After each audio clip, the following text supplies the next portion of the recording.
Pandian store 2 சீரியலில் செந்தில் லஞ்சம் வாங்கிய பணத்தை எல்லாம் மற்றவர்களுக்கு உதவி செய்துவிட்டு வீட்டிற்கு வாரார். அவரை கண்டதும் பாண்டியன் அந்த பணத்தை கொடுக்காமல் வரக்கூடாது என்றனே என கூற, உடனே கதிர் அப்போ முதல்ல அண்ணன் சொல்ல வாரதை கேளுங்கள்னு சொல்கிறார்.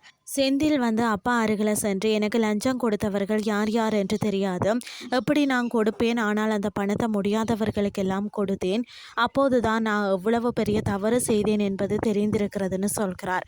செந்தில் சொன்னதை கேட்டு அவர் மனம் மாறிவிட்டார் என்பதை உணர்ந்த பாண்டியன் அவரை மன்னிக்கிறார்.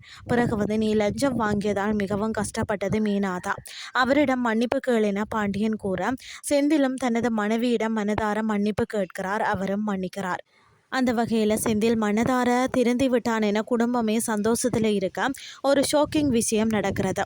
அதாவது பாண்டியன் வீட்டிற்கு லஞ்ச ஒழிப்புத்துறை அதிகாரிகள் வராங்க. அங்கு நாங்கள் உங்களுடைய வீட்டை சோதனை செய்யணும் என கூறிட்டு முழுவதும் சோதனை செய்கிறார்கள். இதனால் குடும்பமே ஷோக் ஆகிறார்கள். இதுதான் இன்றைய நாளுக்கான எபிசோட்.